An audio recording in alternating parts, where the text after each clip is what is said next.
Hello, Katden lovers and Katden followers, Alden Richards, Direk Cathy Garcia Sampana, and Miss Catherine Bernardo. Abay, mayroon pong sikreto na nabunyag patungkol sa kanilang kolaborasyon. But before that, if you haven't subscribed yet to my YouTube channel, please don't forget to like, share, and subscribe.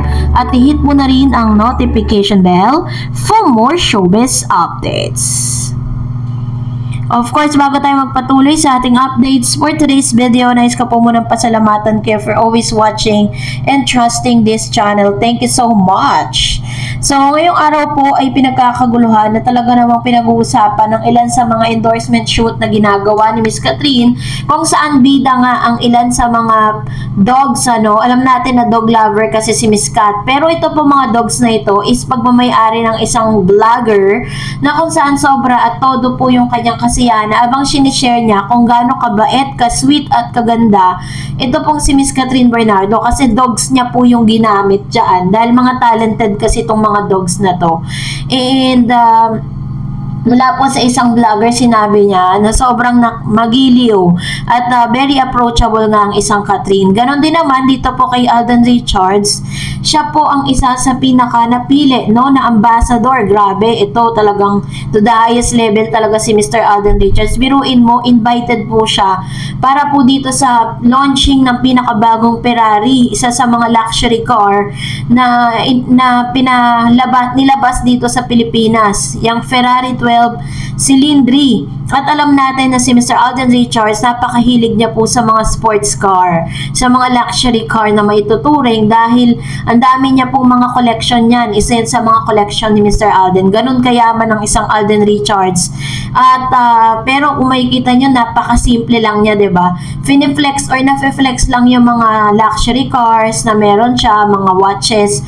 Lahat po 'yun, puro mga milyon po, milyon ang halaga. Ganun katindi yung kanyang mga investment. And aside from that, of course, sa dami ng kanyang mga businesses. Kaya nga sabi ng ilang mga showbiz critics na pag hindi na mag-aartista si Alden Richards, hindi siya magugutom. Pero alam niyo po ba, panoorin natin to. Mga festivals abroad. Isa ito sa mga impormasyon na nakarating sa amin from very reliable source. Silang dalawa yata ni Katina ay parang nagsosyo sa isang proyekto na kasama din nila si Direk Cathy Garcia na may kinalaman din sa medium ng film. Either sila yung mga investors or what, or may mga proyekto silang, alam mo yon, mga gagawa sila ng mga documentary na i-enter nila or isasali nila sa mga festivals abroad.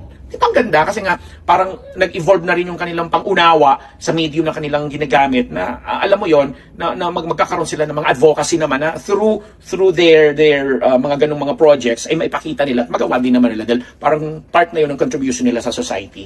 Diba, Antara, very relevant. According po sa isang showbiz update, sinabi niya na meron po palang niluluto na proyekto si Miss Catherine Bernardo, Alden Richards, and Miss Direk Cathy Garcia Sampana kung saan documentary style naman yung kanilang gagawin. I don't know kung sila yung gaganap or pwede rin sila yung producer or director kasi si Mr. Alden po nagde-direct na siya, even international film, diba? Kumbaga parang na-influensyahan niya si Miss Catherine at siguro na-ikwento rin niya na malaki talagang kitaan pagdating po sa pagiging director kasi syempre ang director binabayaran ng mga producer yan.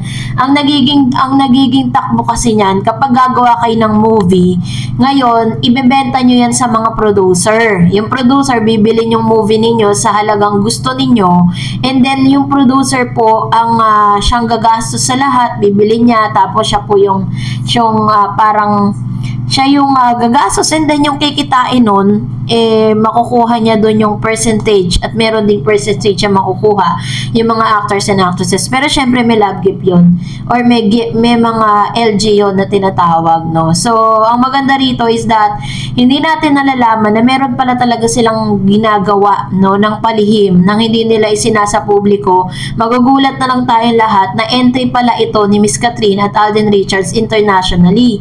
Gagawin po nila yan soon at talagang umbaga ito po yung isa sa mga katunayan na hanggang sa ngayon they keep on meron silang parang ugnayan ni Direk Cathy. Kaya pala pag tinatanong si Direk Cathy with regards to Katden, tawa lang ang kanyang isinasagot. So kayo po, natuwa ba kayo sa mga pangyayaring ito? Comment down below. narito naman ang ilan sa mga komento reaction po ninyo patungkol naman sa ating latest updates. So magbabasa tayo ng inyong mga komento. Unahin po natin ang komento mula kay Miss Marcelino Cardaño. Sabi niya bago naman ibalita nyo tungkol kina Kat din, hindi yung luma. Bago naman, bakit sinabi ni Destiny walang Kat din? Kasi pang movie lang yan. Ay nako, wala yan tulad ng Valentine's, walang ayuda nga. Sabi ni Destiny, wag nang umasa sa beach, baka bokya na naman. Ayan. So, katulad ng, ang tanong ko lang po dito, ito po bang si Mr. Destiny, ay ano po ba ang credibility niya? Di ba hanggang sa ngayon, pinagpipilitan pa rin niya na si Catherine, ay si Miss May Mendoza at Alden Richards ang mag-asawa. Pinipilit niya pa rin yan tapos paniniwalaan nyo. Ay nako, sabi ni Miss Lourdes, totoo po ba nakasama ni si Kat mag-host ng Pilipinas Got Talent? Kasama daw ni Kat si Donnie Pangilinan. Meron pa daw kasunod na teleserye. Matutuloy oo ba ang Elena ni Kat this year? Hope totoo po ito. Miss ka na ni Kat. Miss ko na si Kat. Ayan. So, as of now, wala naman po ako naririnig na parang mag-host itong si Miss Catherine ng Pilipinas Got Talent. Parang wala po sa plano yan. Kasi alam nyo po, A-lister yan, si Miss Catherine. At never po natin makikita yan sa mga ganyang hosting stint. Hindi, ibibigay na lang yan sa iba kaysa sa kanya. Kasi syempre, mas pinipreserve nila si Catherine sa mas magandang proyekto. Sabi ni Miss Esebalita Katan, tama kami sa stress reliever namin ang mga vlogs nyo. Hindi ako natutulog hanggat wala ako nakikitang news sa kanilang dalawa. And sabi ni Miss Emma Ogma, hindi nakakasawang panoorin sila Kat din. And huwag nyo na kasing intindihan ng mga aldab na yan. Saka bashers, basta Kat din lang tayo. Diyos lang ang nakakaalam sa future ng Kat din. Chill lang, sabi ni Miss Teresita Segundo. Talagang may mga aldab fans na naman po. Meron pa nga selosang aldab fan Pag po sinasabi na may magagandang nangyayari between Catherine and Alden, nagseselos yun. Gusto nyo na pong magpangalanan ko? Sabi ni Miss Elena Galgo, kasi mabait yung dalawa, kaya yung movie nila ay genuine. Natural lang acting at magaling ang direktor at talagang sincere silang dalawa gumawa. Sabi ni Ma'am Emma, wow, Kat din forever. Sana nga magsama sila Kat din. Ayan. Salamat po Ma'am Emma Ogma sa inyo pong komento. Napaka positibo ng inyong mga komento. At the same time, syempre, we'll always look forward for more updates with regards to them. Sabi ni Miss Salma, ako Miss Stars, naka-8 beses ko binalik-balikan.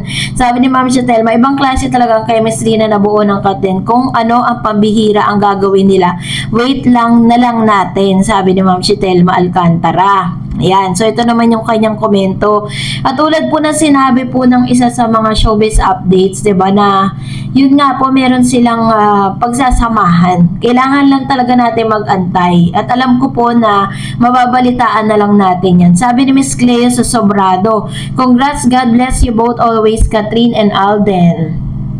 Ayan, so kasi hanggang sa ngayon umaariba pa rin po yung kanilang movie. At the same time, kitang-kita po talaga natin na sobra yung success na nararanasan po nilang dalawa ngayon. Sabi ni Miss Estevalans, yes, another things, then Miss Dars, I'm really now team panatag sa Kat din kasi I love Alden for Kat because of same beauty of their inside personality, not only outside as an actor and actress, but in totoong pagkatao nilang dalawa. Napakaswak na lang nilang dalawa. Wala si ex sa kalingkingan ni Alden kung pag-uusapan ang pag-uugali at prinsipyo sa buhay at diskarte like business at matatalino. Sabi niya, Kat din is my happiness. I'm watching many times every day since Feb 13-25 and watch it last time in movie twice only because I depend on my daughter's time availability. Again, I just want to share to everyone how much I love and support Kat and Alden kasi palagi akong nakasubaybay sa mga vlog mo everyday, Miss Dars.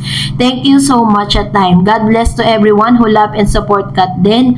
Ayan. Salamat Ma'am Shiha. Napakasarap naman pakinggan na lagi po kayong nakaabang sa mga updates natin. Sabi po pa ni Ma'am Shirakel, ibang klase talaga ang karisma ni Alden at Catherine or Kat din. Invaded international world. Ayan. Salamat po Ma'am Shirakel Bersosa. Totoo po yan.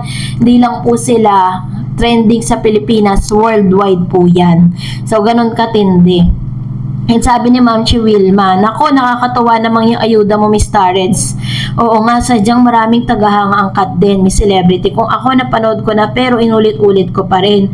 Kaya walang pakialam na kahit na sino, senior na ako, basta cut din forever ako. May aabangan ako, Miss Tarets. Ang bench talagang abangan ko sila. Di ako magsasawa sa cut din. Ayan. Salamat po sa inyong mga komento, ha. And that's it for today. For more videos and updates, please don't forget to like and subscribe, and please don't forget to follow my Facebook page, Dar Eds TV. God bless everyone!